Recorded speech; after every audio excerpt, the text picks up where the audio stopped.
Okay, so it's time we go for our final talk.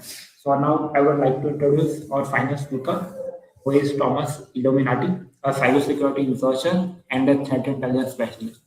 So sorry if I'm pronouncing the name wrong. Thomas will explore how stolen credentials move through the cybercrime ecosystem and how DARKINT and OSINT can help organizations identify and mitigate risk before attackers strike. So now give us a huge round of applause for Thomas Illuminati. Thank you, Raj. You can hear me well? Yes? No? Perfect. Okay. Good afternoon, everyone. Thank you for being here. My name, how did I say, is Thomas Illuminati.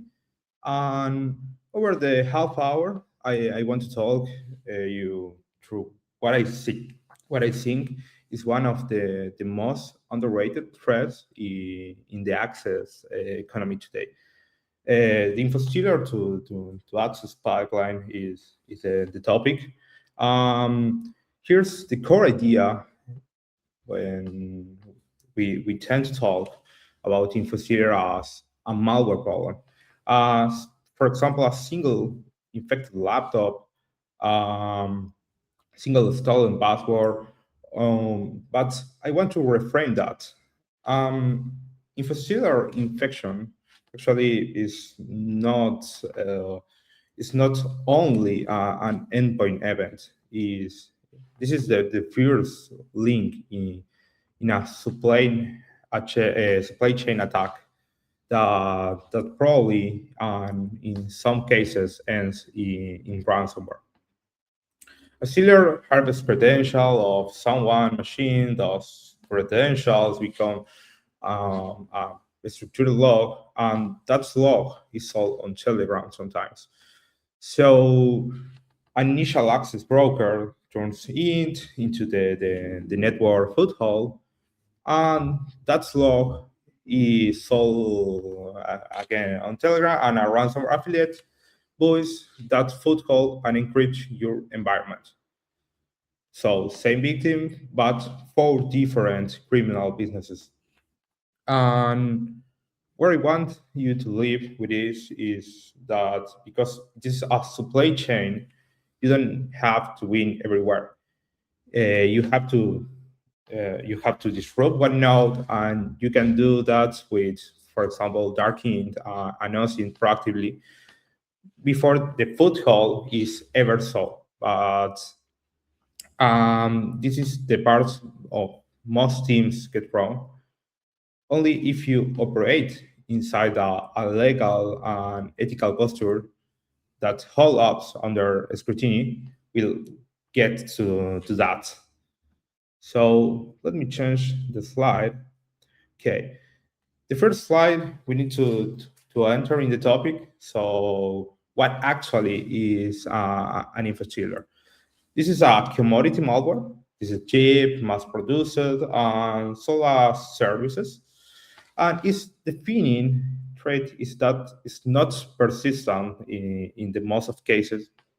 It's run once, and it does not sit on the machine waiting for instruction. It does not establish long-term persistence.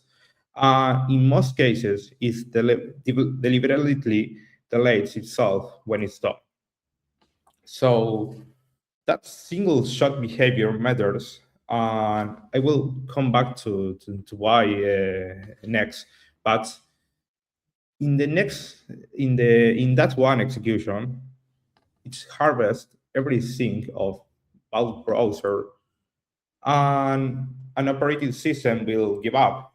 So you have the saved credential, the session cookies, the autofill data, the cryptocurrency wallets, sometimes documents sitting on the desktop, and of course that harvests all the system metadata about the house.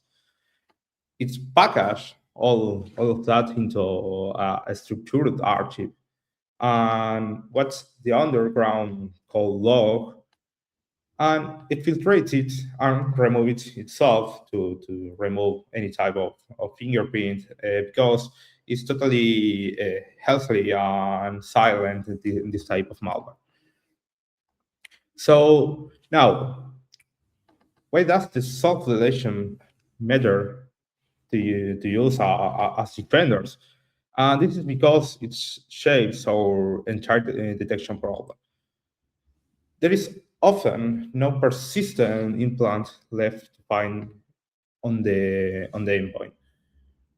By the time anyone looks, for example, the malware is gone and the only durable artifact is the stolen log, sitting in different criminal marketplace.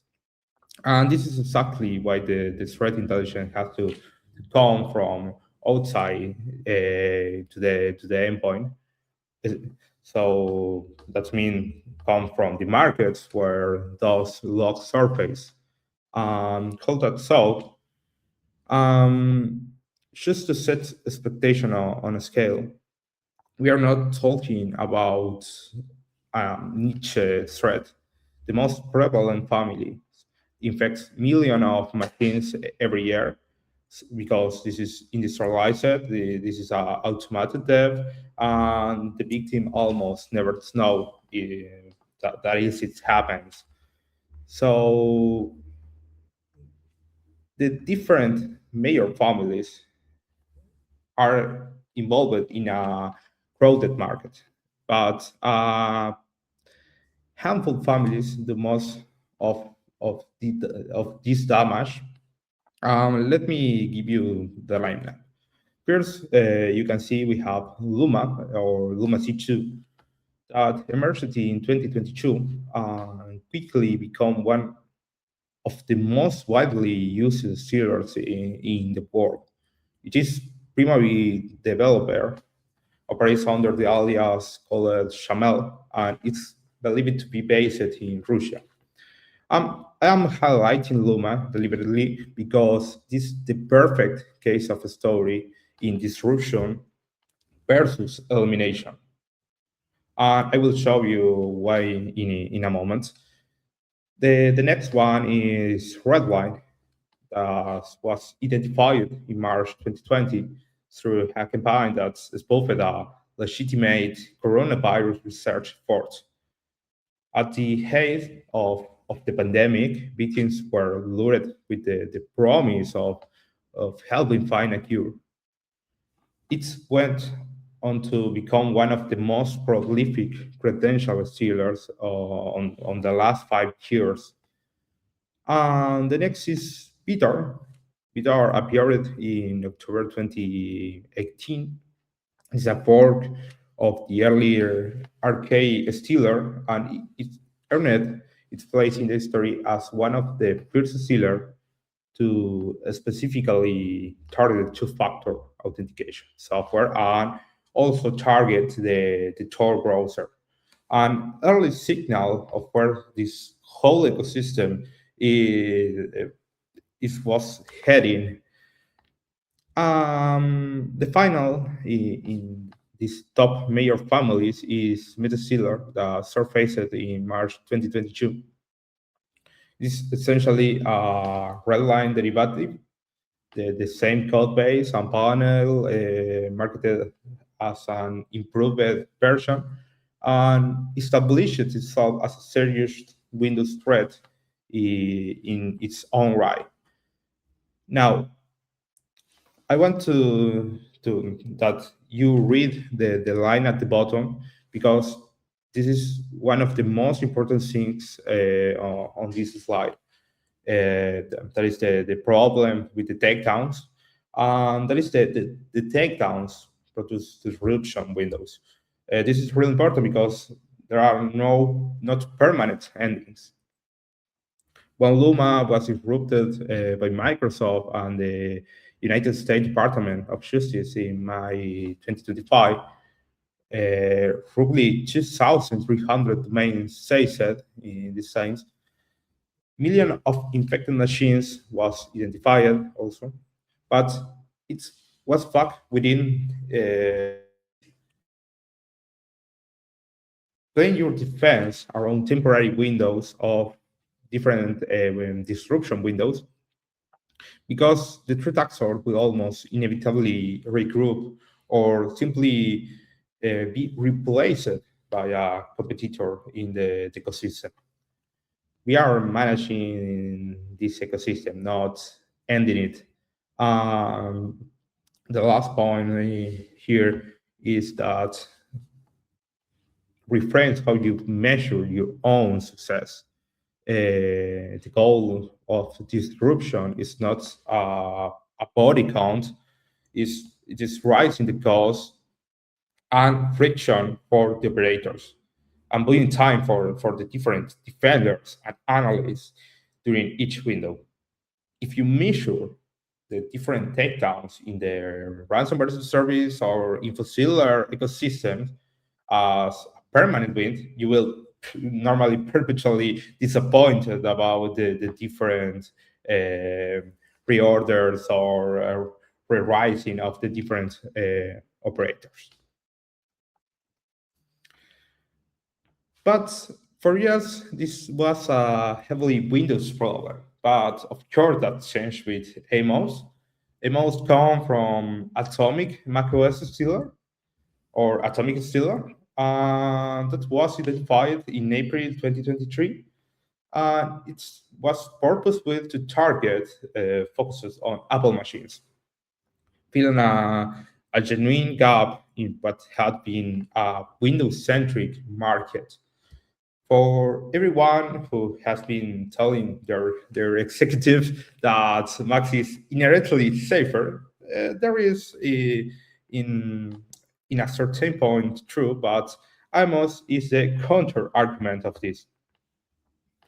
The rich history of Amos is worth to telling because and I want to persist about my sourcing here.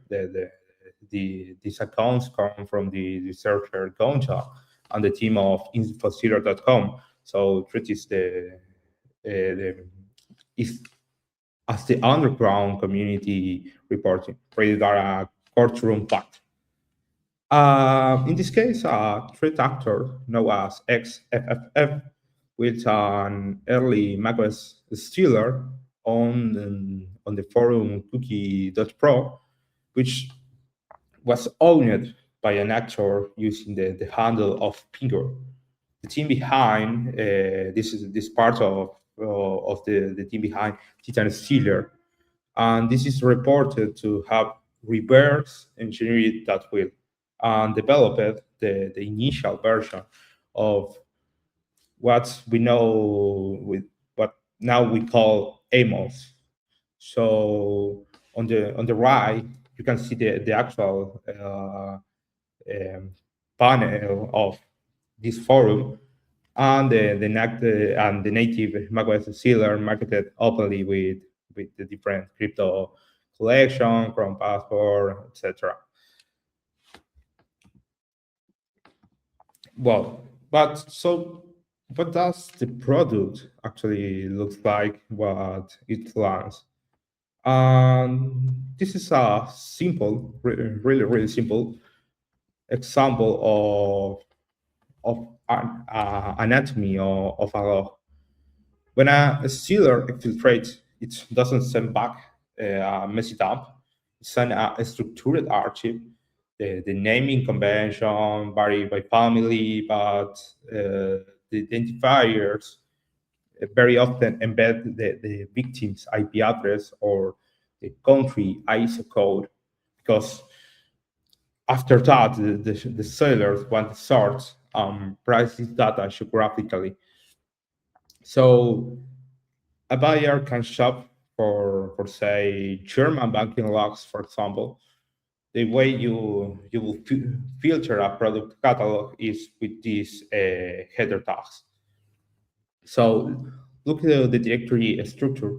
You have autofills, you have cookies, the file grabber pulling documents straight of the user desktop. You have the installed software and the installed browsers, inventories, full password file, all the actually process running, Sometimes you have, for example, a screenshot of the desktop at at the moment of the infection. User system information is other information that the stealer harvests from the endpoint, and of course that don't pass by the crypto wallets because it's the most direct focus of profit for the different cyber criminals. Think about what that combinations gives an attacker. It's not just password, it is password plus live session cookies plus a map of exactly what software the victim runs and which versions run with that software. So you can, you as an attacker, you can start to search different vulnerabilities in that versions to continue the compromise. Um, this is a full toolkit that is everything you need to bypass the multi-factor authentication using the stolen session. Then to perform rapid, informed reconnaissance the moment you are inside, because the log already told you what is on the machine.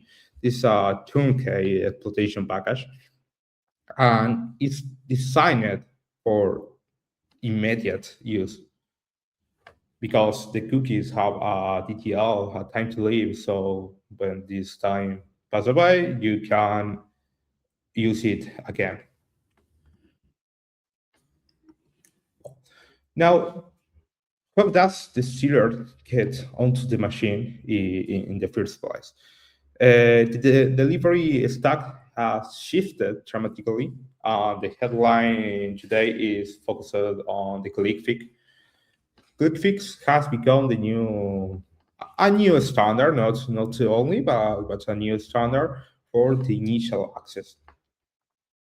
According to the Microsoft 2025 Digital Defense Report, it's accounted for 47% of the initial access methods observed by Microsoft Defender experts. Supervising traditional phishing, which sits at 35%, that is remarkable inversion in a single year. So his white sword, the execution chain, is almost entirely social. The victim lands on a page with a fake captcha, or for example, with the dialogue like "prove you are a human," and the page instructs them to press impulse R to open a room dialogue.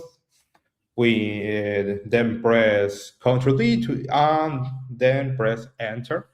What they have actually done is paste a PowerShell command that's malicious page silently copied to the user clipboard and execute it themselves. The user runs the malware by hand. There is no exploit, no attachment for your gateway to detonate, just a human following instruction for a phishing page. This technique is now formally tracked in March 2025 by Mitre, added to the attack framework as technique T12B04.004. And this is called the malicious copy and paste. When a technique earns its own sub-technique ID, that's its industry considering it's here to stay.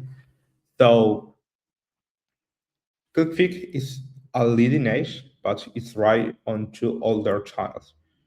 The first is search exploitation, malvertising and SEO, the search engine optimization, poisoning, that flood fake installer, for example, for Chrome, for OBS Studio, or Notepad++, ChatGPT clients, poisoning the search engine optimization, and put all this malware on the top of search results, sometimes under the advertised or advertisement tags. So next, we have the second, that is the content baiting. Sometimes like YouTube tutorial for rocket software and game mods that deliver Luma and Redline or different families through fake, for example, Valorant and game mods on GOAS. Different lures, same outcome, the user install itself. But a notice to the defensive implication of all of this is every one of these vectors routes around your perimeter controls, because the malicious actions is performed by an authenticated trusted user inside your environment. You will not block this at the firewall, you block it with user awareness, with execution controls on the endpoint, and critically with the key of credential monitoring we will talk about in a minute. So defenders have not been standing still. This slide is the arms race in a miniature. On July 3rd, yes, 2024, Google shipped the upbound encryption in Chrome version. Chrome version, if I don't remember bad, I think that is here 127. The goal was really specific and good, being cookies encryption to the application identity, so that the stealer running as the user could no longer simplify decrypt and walk off with the session cookies. It was a real improvement for in terms of security. In the health of 45 days, Spy Cloud confirmed the first successfully bypass by the Femitron Stealer on September 12th, 2024. And less than 45 days after launch, then in October, the security researcher Alexander Hanage published a proof of concept on GitHub that generalized the technique. And at that point, the bypass was effectively democratized for any malware developer who wanted to improve their stealers or their malware. And the evolution continues.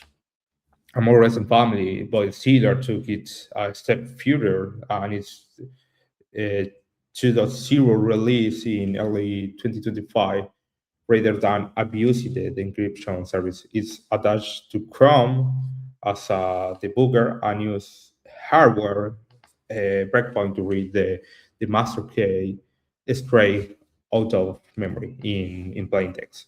So no privilege escalation is required. Meanwhile, the established families, Luma C2, Vidar 2.0, STLC, Radamantis, all maintain active confirmed bypass actually. So where does the leave the defensive perimeter? Three things actually move the needle.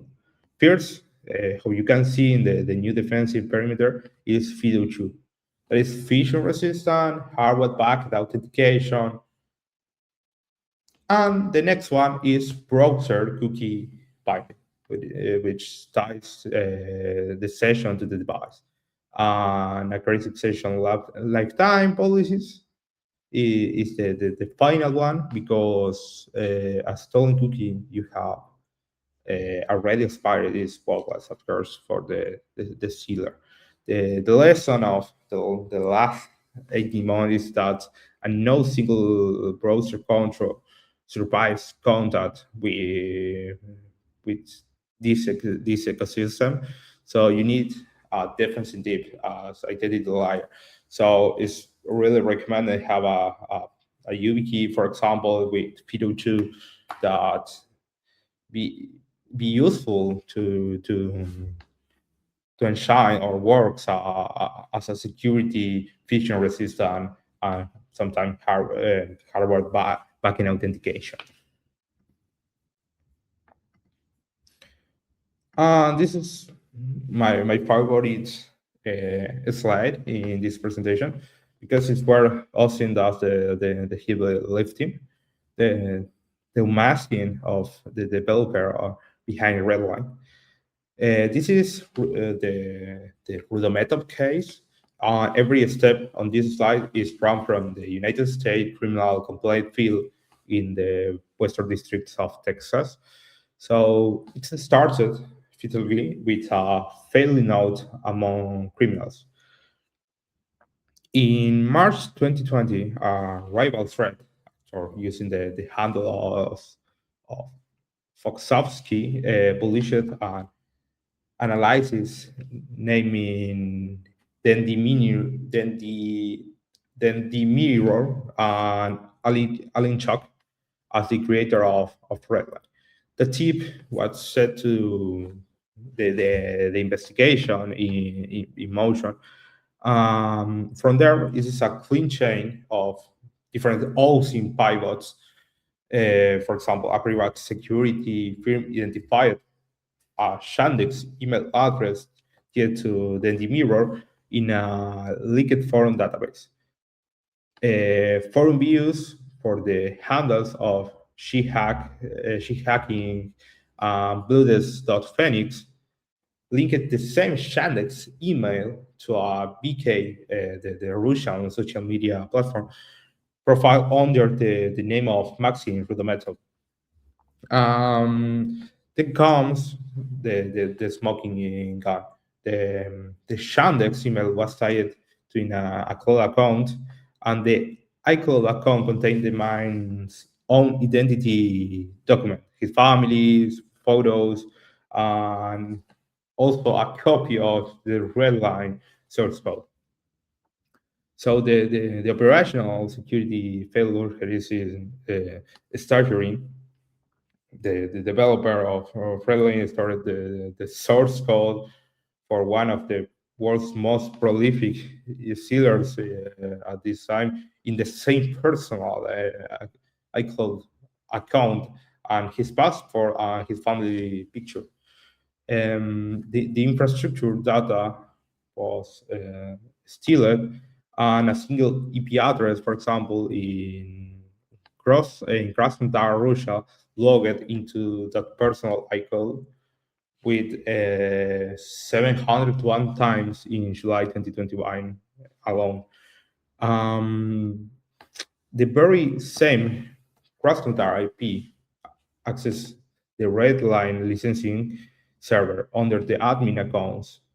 So this account was under the name H and admin 12, and one IP connected the main family's photo to the malware's billing system.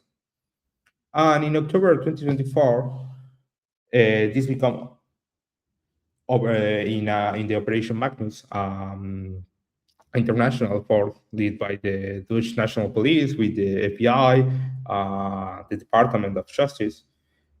And the Department of Justice serious charge against Maxi Rudimental for access device fraud, conspiracy to commit computer intrusion, and money laundering. And here is the takeaway for this room. He was not caught by breaking encryption. He was caught by leaked credentials, social media views, and overlapping IP traffic. Pure OSINT and DARKINT tradecraft. The very same discipline we use defensively simply run in the other direction. And I want to dwell on that for one more second. Because it is the thesis of this entire talk, the capabilities we build to monitor exposure, pivoting across handles, correlating emails to infrastructure, mapping the different identities across breaches. Those are not just investigative tools for law enforcement. They are exactly the muscle of a defensive teams it's to find its own exposed credential before brokers does, and the skill set is symmetric. Let me change. Okay. So the log exists. They are structured, and there are people to catch them. Now let's follow the money roadmap and the money moves mayor on Telegram. The distribution model has two different tiers. One side public promotion channels, the called free cloud samples, and these are daily packs that the seller posts on to advertise the quality of the data. Think of it is a free sample of market salt on the, and of course that in the other side we have the paid VIP rooms, that is subscription access, typically somewhere in the range of 10 or few $100 a month for curated log and sorted by sector or sometimes by country. This market is extraordinarily resilient. Look at the migration pattern following a major takedown. Probably a successor platform like Acrid can absorb the displaced demand almost instantly. Acrid reportedly uploaded over 4,000 log in the first week of the operation after the Lumma disruption.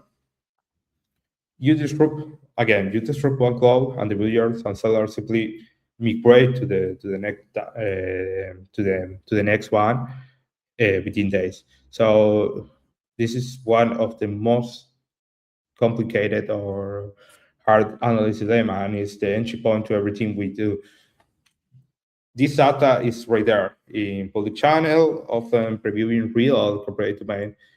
But how do we use it without becoming part of the crime we are investigating? That is the question for the next slide to be answered. I see some questions at the finish of the presentation. I have a brief time to answer all the questions. Looking again with the previous slide, the answer is hardline on tradecraft locality. These automated fields are what the underground call cloud of logs. So these are different channels where the stored data is aggregated for sale with metadata rich file previews. You can see right in this image of it's more a representation of a Telegram chat, but the tag or the title of the file is follow the same structure. The price line is analysts must never purchase log directly from criminals. Must never subscribe to private people. Doing so can constitute knowing receipt of stolen property. Just as importantly, it directly funds criminal infrastructure. You will be buying to bury people you are trying to stop. So what you can do to safely monitor this public message, the answer sometimes is the seller posts free samples to market their quality, and those products routinely expose corporate domains, watching those publics preview to see whether your domains appear is legitimate or passive collection. When you need to go deeper to do it through vetted intermediaries. Um, Commonly, the analysts should consume this threat intelligence through contracted CTA provider operating under documented rules of engagement. This is a real legal scaffold for this. The United States Department of Justice, CCIPS guidance from February 2020 on gathering online cyber threat intelligence, and in Europe is part of the GDPR recital 49, which explicitly recognizes network and information security as a legitimate interest for processing this kind of data. The point is simple. Vendor intermediaries and documented compliance are what you keep on the right side of the line. But it's dumped in different channels. Let me show what analysis is actually haunted for inside this law. This is the anatomy of the ULP. ULP stands for URL, login, and password. So the three fields that are contained separated by columns that make up a single credential record. Look at this fake sample. This is an internal corporate VPN hostname that's with the port, the admin username, and the password in clear text. So this is what I will call a really cool gold standard signal when a ULP record contains an internal corporate hostname, something like vpn.yourcompany.com. That is a high confidence evidence of a genuine exposure. It's not reuse a network password. It is a doorway into the company network, probably in a critical asset of the company. So, and there is a second threat hit in the same log. This flagged early. Sometimes we have the session cookie, the stolen session cookies, and an attacker can bypass multi-factor authentication entirely because they are replying an already authenticated session.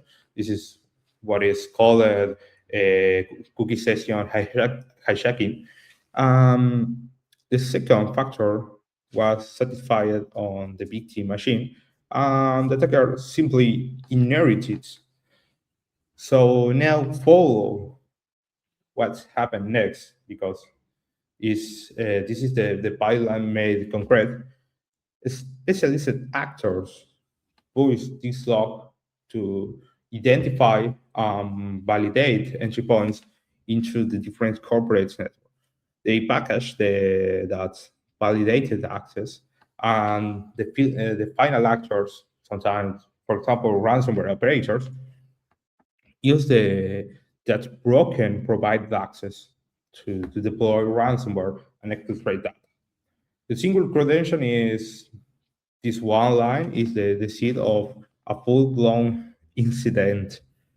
So we need to, after before continue, sorry, we need to make a step back, and the whole thing's resolved into a single picture. This is a real criminal business, of course, that is called as malware as a service, abstraction of common software as a service, or all type of business as a service with specialized roles, the same way to legitimate the supply chain has them. So we have in this slide 4 stages. The stage 1 is the harvest, the maize operators who will and rent the seeders. Next, we have the stage 2, that is the aggregation, the different log brokers who collect and sort stolen data. Next, we have the stage 3, that is the packaging, focused on the initial access brokers, the apps, who turn raw log into validated networks. And the final stage, the strike, is the ransomware tablet who buy that access and pull the trigger to compromise the objective. In the bottom, we have a little pricing table that makes it concrete. And these are real reported figures. Lumma 2 on Windows run from roughly 250 up to $1,000 a month. So its market status is rebounding post disruption. Exactly the grouping I described earlier. Redline run around $150 a month, and its status is infrastructure sized October 2024.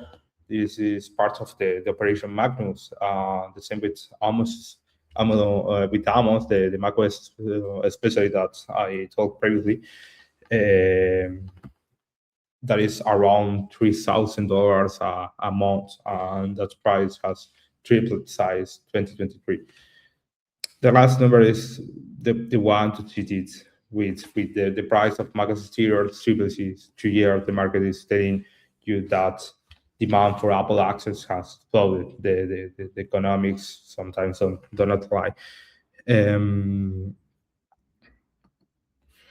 But let's zoom on the most strategically important role in that chain, the initial access broker. The app is a specialized middleman that they focus exclusively on the initial access phase. Then outsource the actual operation, and that division of labor is precisely what makes the whole ecosystem so efficient. By selling pre-established network foothold, the initial access brokers let ransomware as a service apply to skip the hardest part of an attack, the getting in, and move straight to the encryption. And access is priced likely any commodity by how much power it confers at the lower end, the VPN access, if it's Cisco, Fortinet, Citrix credential, then the RDP access to a single host, or the web shells on a public facing server, for example. Higher still, cloud, and SaaS admin. For example, the Microsoft 365 Global Admin, the AWS Console Access, and at the very top, the most important, that is the domain admin, a full Active Directory compromise, which is effectively the case of to the kingdom. So to put real numbers on its reporting from Cyber Reason has placed average domain admin access around $8,000, and corporate VPN credentials at around 3,000. And here's the statistic that should reframe your entry security program. According to the 2025 Sophos Active Adversary Report, in 56% of the cases, the attackers were in was through externally remote services, your edge device, your firewalls, and VPNs, using valid accounts. Compromised credentials were the single biggest root cause overall at 41%. Most instructions today do not begin with a clever spot. They begin with a public login that someone bought, which means that a stolen credential is not a password reset ticket, it's a pre-staged breach. And so what do we actually do about it? This is a really, really tiny framework with two phases, detect and disrupt. We start with detection. The most important part here is the speed, because the speed is the whole game. Your key metric is mean time to remediate, specifically the time from credential exposure to your invalidating that session. It will target under 4 hours. Here is why that number matters. The 2025 Sophos Active Adversary Report puts the median time for an attacker to reach Active Directory as just 3.4 hours after gaining access. If your response is lower than their advances, you have already lost. You are racing a clock that starts at 3.5 hours. And we have the phase 2, that is the detection metric.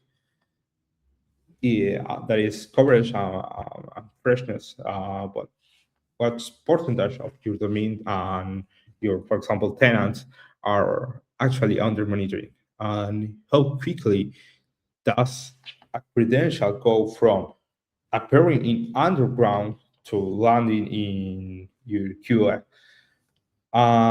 Here, one of the most important proactive is the honey token. Seed deliberately fake credential, but for anyone using them, and there is near zero false positive tripwire, and keep your overall false positive rate below 5%. So the programs stay scalable. This is part of cyber resilience and cyber deception implementation for security. And then the disruption, for example, phishing-resistant multi-factor authentication, like again, FIDO2. And I want to be precise about why, because I found that in 2025, MFA was either not enabled or not fully configured, and in 59.46% of the incidents.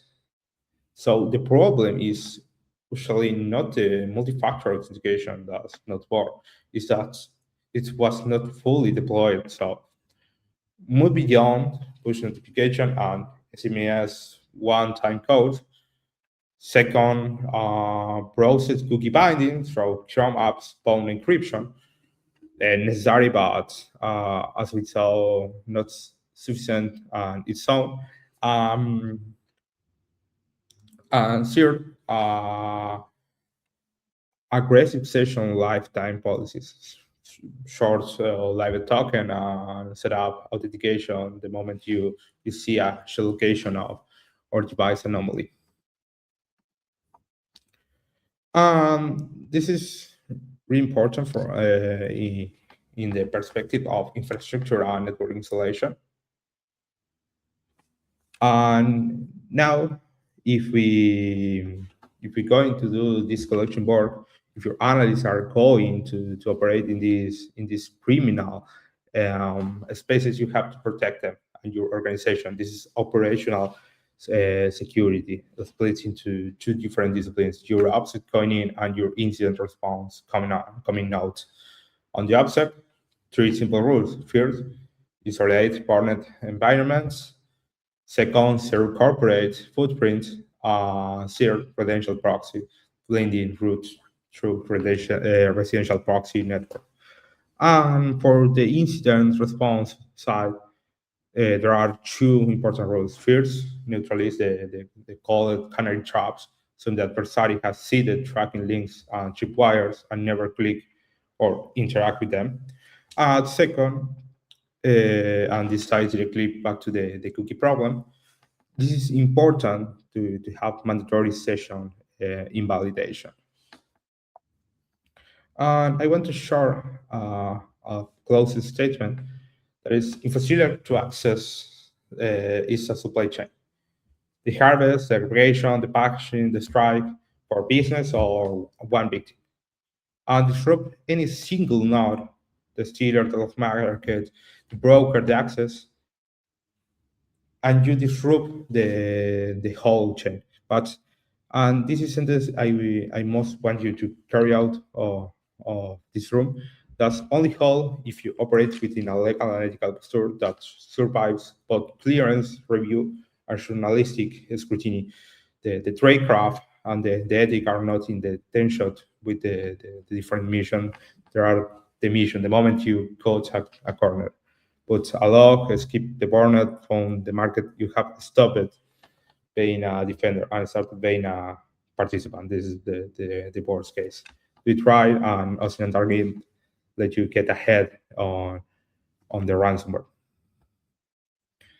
Okay, let me change. That's everything I have for you today. Thank you for your time and for your attention. This is my handles on the screen. You can find me on GitHub and LinkedIn. Of course, you can send me whatever you need. And I answered some questions. In this case, we have, what about Linux? I never heard of infrastructure targeting Linux. Mr. Anonymous 5107 exists. Again, this is more a philosophy in the underground, but exists Infostealer for Linux because represents a, a percentile of the market, like the mayor of servers. Are specific or sometimes the same words. Of course, always focus on the final executable. AK02, if this malware are strong enough to bypass and fail, what can one do to protect their system? Again, changing binding cookies, focus on multi-factor authentication, hardware bucket like FIDO2. Of course, that's being proactive in the different solutions like dark monitoring from a lot of better vendors. The password sealer work same as, yes, technically the same. The Infostealer use different features from the password sealer. Also, it's like an upgrade of the old. I think that is case sealer now. I remember about the name right now. They catch sometimes the keystrokes. For example, this is a feature that some Infostealer have. What are the obstacles when conducting investigation into cloud? Basically, don't buy or treat with criminals. Focus on the different OSINT rules. For example, the OSINT.UK have a really good statement of rules to follow in OSINT investigation. If you need to obtain some credential related to your site, sometimes the most ethical and legal way is go to vetted vendors. First name is linked in ULP, but the enterprise supports. Is that credential or further? Yeah, sometimes yes, or others not is the way, because sometimes you found the host name in the ULP, but the ULP is a filter of the real log of the Infostealer. So sometimes they have the MFI with the cookie session to bypass the MFI, but you only see the ULP. Front channel to contain code samples, so they violate GDPR. Yes, this is a really good example. You need to, for example, a good way is start to see the different name of the files, or for this reason, the most correct way is stay under the legal and ethical laws. Sometimes the vendors have this the way or the chance to manage these different laws and solutions.